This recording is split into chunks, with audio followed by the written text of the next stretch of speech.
আরে বাপরে, পুরো চোখের সামনে এত বড় একটা কুমির শুয়ে রয়েছে, মনে হচ্ছে একটুখানি হালকা করে ওকে টাচ করি, কিন্তু করার মতন কোনো অপশান নেই। তো হ্যালো গাইস, গুড মর্নিং, কেমন আছো তোমরা সবাই? হোপফুলি সবাই ভালো আছো। আমরা আজকে সুন্দরবন রয়েছে, আজকে আমাদের দ্বিতীয় দিন। তো এখানে এসে আমরা বেসিক্যালি বাঘ দেখার জন্য, আর আজকে 100% আমরা এখানে বাঘ দেখতে পারবো, এটা হচ্ছে আমাদের দীর্ঘ বিশ্বাস। তো তোমরা পুরো ভিডিওটা দেখো, অবশ্যই তোমরা বাঘ দেখতে পারবে।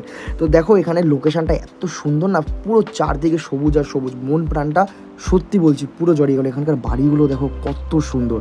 তো চলো আর বেশি কথা না বাড়িয়ে রওনা দেওয়া যাক। তো আমরা সবাই মিলে বেরিয়ে পড়লাম। দেখো সকালে আমরা এখন অব্দি ব্রেকফাস্ট করিনি, কেন কি আমাদের ব্রেকফাস্টটা হবে সেই লঞ্চের মধ্যে।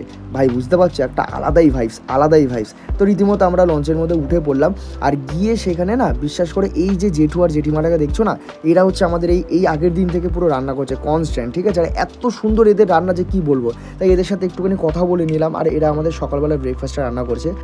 আর আমাদের এই তবু মহারাজকে দেখো, এ বলছে ভাই অলরেডি আমি এখানে 4বার এসে গেছি, বাট